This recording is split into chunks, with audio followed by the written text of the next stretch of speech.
Et pour ne pas admettre cet effondrement ou pour survivre à cet effondrement, qu'est-ce qu'il y a derrière? C'était le sujet de ma conférence de Toulon, la guerre. Hein. On déclenche une guerre. C'est pour ça que nous sommes dans une situation objective d'avant-guerre, parce que la solution à toutes ces aberrations ne peut rien.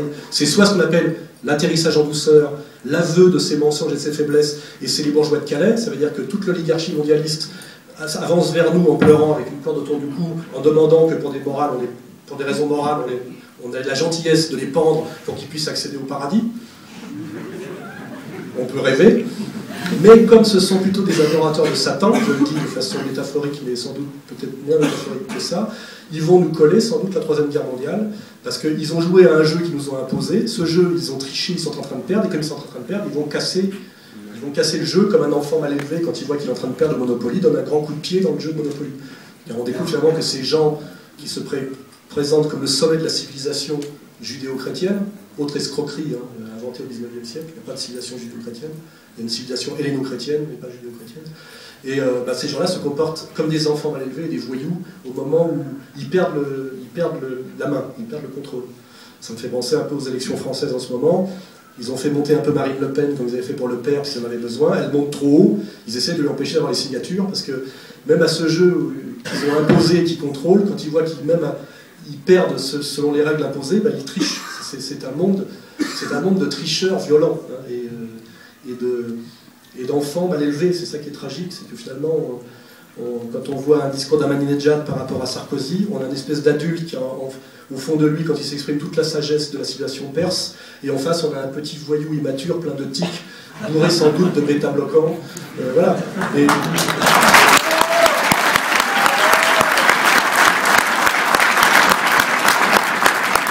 on nous explique, à nous qui sommes quand même le fruit d'un long processus civilisationnel, qui avons étudié quand même les Grecs, l'humanisme français, etc., on nous explique que celui qui représente la civilisation, le bien et le progrès, c'est Nicolas Sarkozy, et que Ahmadinejad est un monstre qui est le nouvel Hitler. Il n'y a pas que moi comme nouvel Hitler, ni Dieudonné, il y a Ahmadinejad, enfin il y en a toute une série.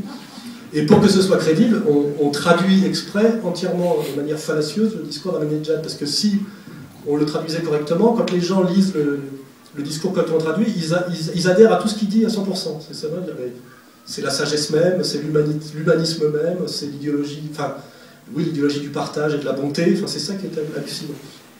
Donc voilà, on est dans cette situation-là de domination impériale par des gens qui ont comme livre de référence et de valeur l'Ancien Testament, qu'il faut relire, je vous invite à le relire. C'est un bain de sang et une purification ethnique permanente. Il faut relire, c'est le livre sans doute le plus violent et le plus dégueulasse que vous pouvez lire, à part évidemment, là c'est un autre sujet, il y a sans doute dans l'Ancien Testament, d'abord plusieurs façons de le lire, mais sans doute quelque chose d'à la fois pré-chrétien et anti-chrétien. Je me base là-dessus sur mes valeurs à moi. Alors il y a les marcionites, les anti-marcionites, donc il y a des gens qui vous disent que l'Ancien Testament est le contraire absolu du Nouveau Testament. De toute façon, moi, en tant que chrétien catholique, mes valeurs, c'est le Nouveau Testament, de toute façon, donc ça ne me pose pas de problème. Et il y a des gens qui vous disent, ce qui est forcément vrai, qu'il y a quelque chose de pré-chrétien dans l'Ancien Testament et quelque chose d'anti-chrétien dans l'Ancien Testament. Alors que soit ça cohabite de manière, je dirais, synchronique, c'est-à-dire c'est tantôt pré-chrétien, tantôt anti-chrétien, c'est-à-dire qu'on a Jérémie qui serait pré-chrétien dans ses sorties, puis d'un seul coup on a Ézéchiel qui serait très anti-chrétien, Isaïe qui serait tantôt pré-chrétien, tantôt anti-chrétien, et c'est vrai qu'il y a tout ça dans l'Ancien Testament, car je crois que dans les textes religieux, il y a souvent à boire et à manger, et la chose est son contraire, ce qui permet d'ailleurs d'avoir réponse à tout très longtemps. Hein. C'est une facilité. Hein. Donc, ce qui est sûr, c'est que le Christ est là pour nous dire comment on doit lire l'Ancien Testament. Sans doute d'ailleurs que le prophète Mohammed est là pour nous dire aussi comment on doit le lire. Mais les Juifs actuels lisent l'Ancien Testament comme le Talmud doit leur dire. Et cette lecture talmudique de l'Ancien Testament n'amène pas vers le partage, l'amour et la fraternité. C'est un projet de domination politico-terrestre qui doit s'accomplir à partir d'une terre qui est promise, ce qui veut dire que ce n'est pas la terre des ancêtres, c'est la terre promise. Déjà, on l'apprend à quelqu'un d'autre. Hein. Elle est promise. Pas la terre des ancêtres. Justement, c'est pour ça qu'il faut déjà bien revenir à ça. Donc, terre promise, et on règne sur l'humanité à partir, effectivement, en tant que peuple élu, ou choisi, ce qui veut dire la même chose, Dieu vous a choisi pour régner sur les nations, dissoudre les nations et les détruire. Alors c'est tantôt pour leur bien, tantôt pour les réduire en esclavage, parce qu'ils méritent que d'être des esclaves, ça dépend comment on nous vend la chose. Et ce qui est sûr, c'est que c'est un projet où vous, dans l'histoire, si vous ne faites pas partie de cette coalition d'élus, qu'on appellerait la coalition des chrétiens sionistes aujourd'hui, cette coalition impériale, le destin est quand même pour vous de vous soumettre, de fermer votre gueule, d'obéir, que ce soit pour votre bien ou pour votre mal. De toute façon, vous n'avez pas le premier rôle dans le film. Hein. Vous faites un peu la figuration, et dans la figuration du film, vous portez plutôt l'uniforme allemand. Quoi. Vous êtes quand même là pour faire celui qui perd à la fin. Quoi. Voilà.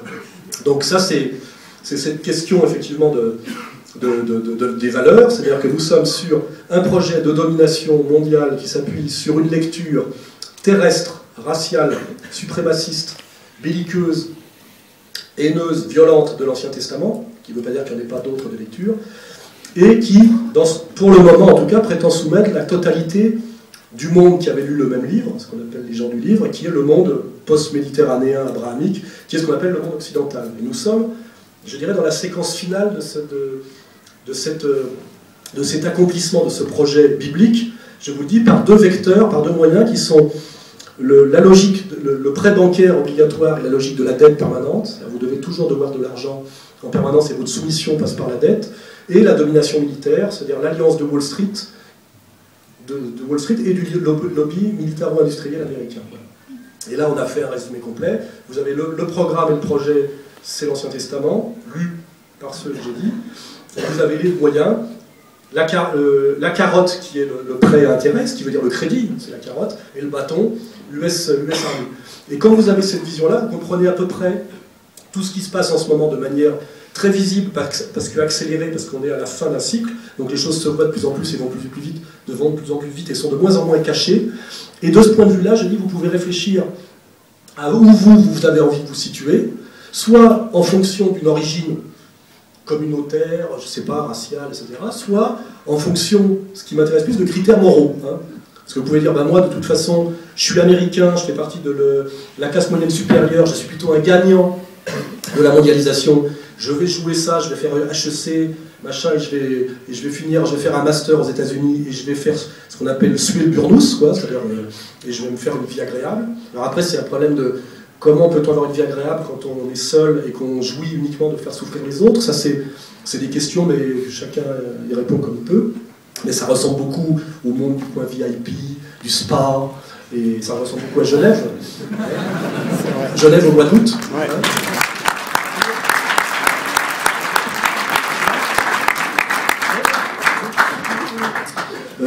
Soit on se dit, bah, je suis membre du peuple élu, je suis né comme ça, ma maman m'a dit qu'il fallait que je le fasse, je le fais. Et là on s'appelle Arnaud Karsfeld. Bien que sa maman soit fils d'officier allemand, c'est pas grave. Là c'est pour ça qu'il a un peu des fils qui se touchent, comme on dit. Mais bon, on peut dire, voilà, je suis du peuple élu, c'est ma mission, Dieu l'exige, machin, donc on fait son truc, on accomplit son projet de domination.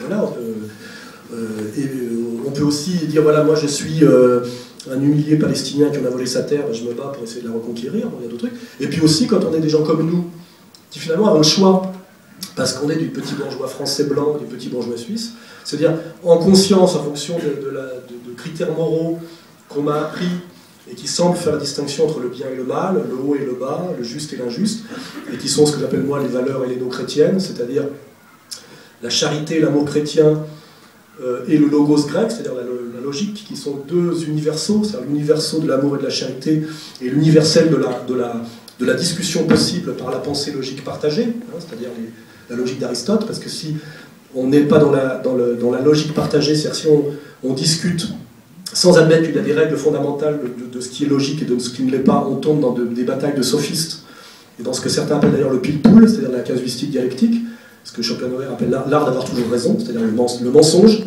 dont le plus grand champion actuel est Bernard-Henri Lévy, pour ceux qui veulent avoir un exemple.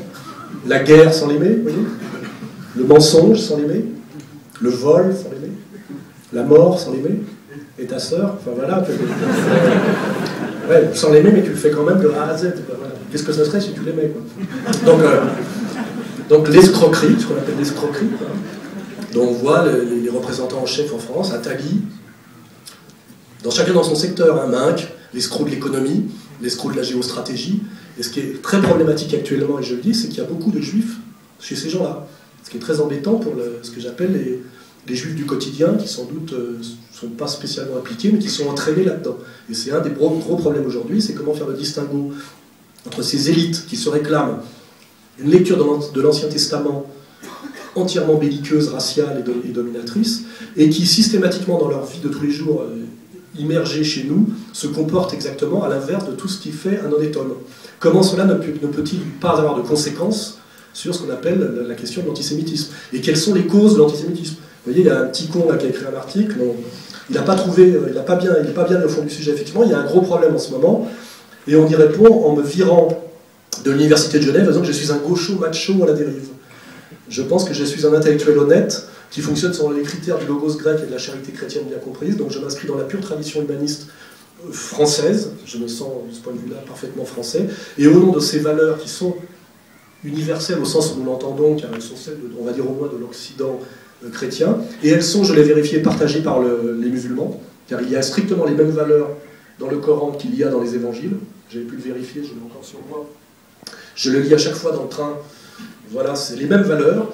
Et bien, au nom de ces valeurs-là, qui condamnent l'usure, d'ailleurs, comme par hasard, qui condamnent le prêt intérêt sur lequel il ne peut pas y avoir d'épopée bancaire et de logique de la dette, au nom de ces valeurs partagées, en mon âme et conscience, je me dis que le combat à mener est forcément du côté des résistants à l'Empire, que du côté, je dirais, du processus impérial. Voilà. Et c'est pour ça qu'aujourd'hui...